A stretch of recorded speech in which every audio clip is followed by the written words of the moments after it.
ನಮಸ್ಕಾರ. ಇವತ್ತಿನ ವಿಡಿಯೋ ಶಾಶ್ವತವಾಗಿ ದೀರ್ಘಾವಧಿಗೆ ಕೊಳ್ಳಬಹುದಾದ 11 ಉತ್ತಮ ಷೇರುಗಳು. ನನ್ನ ಹೆಸರು ಡಾಕ್ಟರ್ ಭರತ್ ಚಂದ್ರ. ವಿಡಿಯೋಗಳ ಉದ್ದೇಶ ಕನ್ನಡಿಗರ ಸೇವೆ. ನೀವು ನಮ್ಮ ಚಾನೆಲ್ ಮೆಂಬರ್ ಅಲ್ಲ ಅಂತಂದ್ರೆ ಇದೀಗ ನೀವು ದಯವಿಟ್ಟು ಸಬ್ಸ್ಕ್ರೈಬ್ ಮಾಡ್ಕೊಳ್ಳಿ, ಬೆಲ್ ಐಕಾನ್ ಅನ್ನು ಕೂಡ ದಯವಿಟ್ಟು ಒತ್ತಿ ಅಂತ ವಿನಂತಿ ಮಾಡ್ಕೊಳ್ತಾ ಇದ್ದೇನೆ.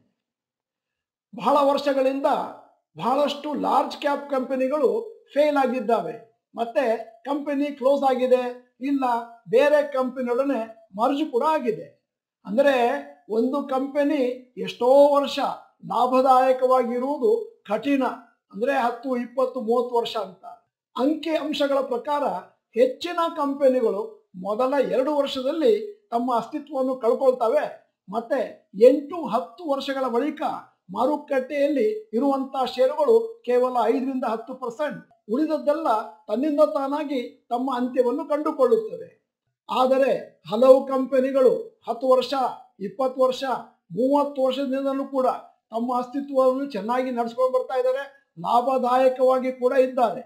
ಅಂದರೆ ನಾವು ಸಾಮಾನ್ಯವಾಗಿ ಹೇಳೋದೇನು ಅಂತಂದ್ರೆ, ಯಾವ ಶೇರನ್ನು ಕೊಂಡರೂ ಕೂಡ ನೀವು 3 ತಿಂಗಳಿಗೊಮ್ಮೆ ಅದರ ಫಂಡಮೆಂಟಲ್ ಅನಾಲಿಸಿಸ್ ಮಾಡಲೇಬೇಕು. ಆದರೆ ಕೆಲವು ಷೇರುಗಳು ಇಷ್ಟು ವರ್ಷದಿಂದ ಇದ್ದದ್ರಿಂದ ನಾವು ಸಾಂಕೇತಿಕವಾಗಿ ಹೇಳ್ತೇವೆ ಈ ಷೇರುಗಳನ್ನು ದೀರ್ಘಾವಧಿಗೆ ಮತ್ತು ಶಾಶ್ವತವಾಗಿ ಕೊಳ್ಳಬಹುದು. ಆದರೂ ಕೂಡ ನಿಮ್ಮದೇ ಆದಂಥ ಜಾಗರೂಕತೆ ಅತಿ ಅಗತ್ಯ.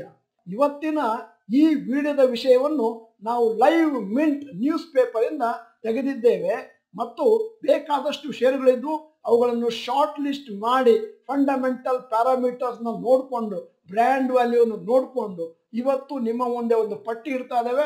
11 ಷೇರುಗಳು ಶಾಶ್ವತವಾಗಿ ಮತ್ತು ದೀರ್ಘಾವಧಿಗೆ ಕೊಳ್ಳಬಹುದಾದಂತಹದ್ದು. ಮೊದಲನೇದ್ದು ಏಷ್ಯನ್ ಪೇಂಟ್.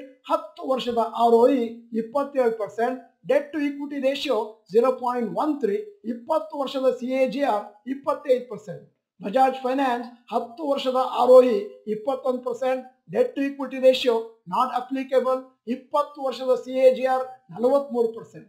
HDFC ಬ್ಯಾಂಕ್ 10 ವರ್ಷದ ROE 18%, debt to equity ratio not applicable, 20 ವರ್ಷದ CAGR 23%. HUL 45%, 10 ವರ್ಷದ ROE, debt to equity ratio 0.02, 20 years CAGR 14%.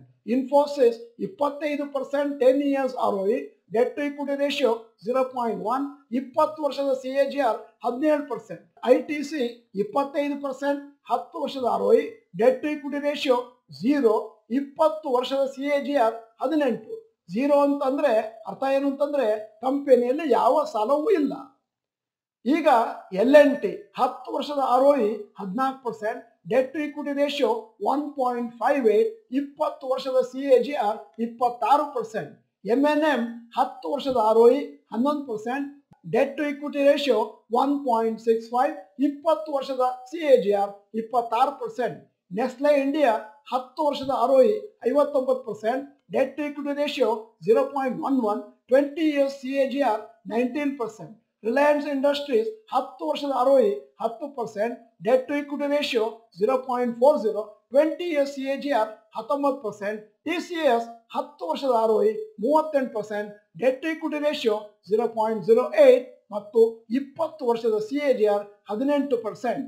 ಸಾಮಾನ್ಯವಾಗಿ ನಾವು ನಮ್ಮ ಕಾರ್ಯಾಗಾರಗಳಲ್ಲಿ ಹೇಳೋದು ಡೆಟ್ ಟು ಈಕ್ವಿಟಿ ರೇಷಿಯೋ 1ರ ಒಳಗಿರಬೇಕು, ಮ್ಯಾಕ್ಸಿಮಮ್ 2.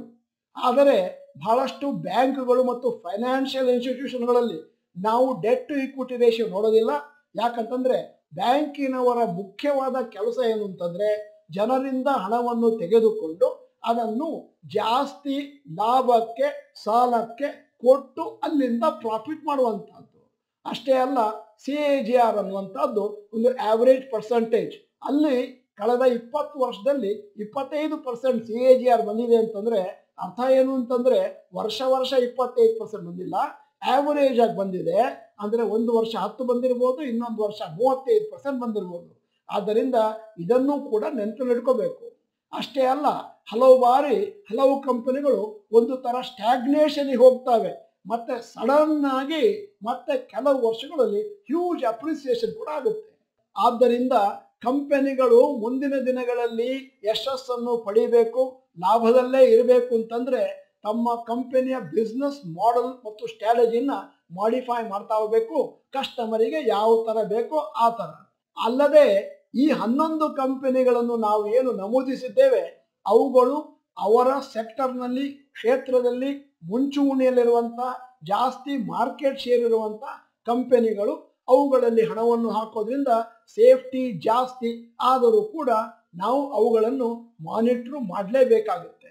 ಇವತ್ತಿನ ಈ ವಿಡಿಯೋ ಯೂಸ್ಫುಲ್ ಅಂತ ಕಂಡು ಬಂದ್ರೆ ದಯವಿಟ್ಟು ಯೂಸ್ಫುಲ್ ಅಂತ ನೀವು ನಮ್ಮ ಚಾಟ್ ಬಾಕ್ಸ್ ನಲ್ಲಿ ಟೈಪ್ ಮಾಡಿ. ನೀವು ಡಾಕ್ಟರ್ ಭರತ್ ಚಂದ್ರ ಚಾನೆಲ್ನ ಈಗ ಸಬ್ಸ್ಕ್ರೈಬ್ ಮಾಡ್ಕೊಳ್ತೀನಿ ಅಂತ ನಾವು ಊಹಿಸ್ಕೊಳ್ತಾ ಇದ್ದೇವೆ. ವಿಡಿಯೋ ಚೆನ್ನಾಗಿದ್ರೆ ಲೈಕ್ ಬಟನ್ ಒತ್ತೋದನ್ನು ಮರಿಬೇಡಿ. ಮತ್ತೆ ಕನ್ನಡಿಗರ ಸೇವೆ ಅಂತ ಎಲ್ಲರಿಗೂ ಫಾರ್ವರ್ಡ್ ಮಾಡಿ, ಕನಿಷ್ಠ ಪಕ್ಷ 50 ಜನಕ್ಕೆ.